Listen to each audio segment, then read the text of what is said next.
অনেকেই তোমরা জানি ঢেঁড়স আর আলু দিয়ে কে কে মাছ খাও বলতে পারবো না, কিন্তু আমি কিন্তু এই সবজিটা মাছ দিয়ে ঝোল করে রান্না করি।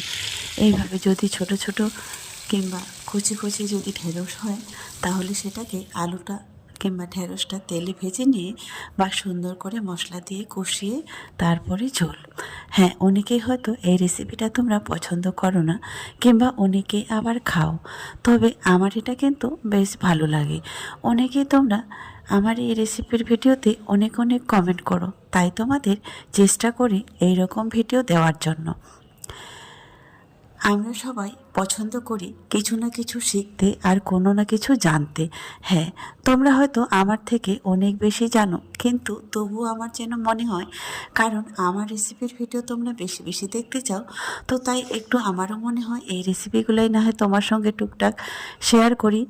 সবাই জানে তা না, তাদের মধ্যে হয়তো কেউ জানে, হয়তো কেউ জানেও না।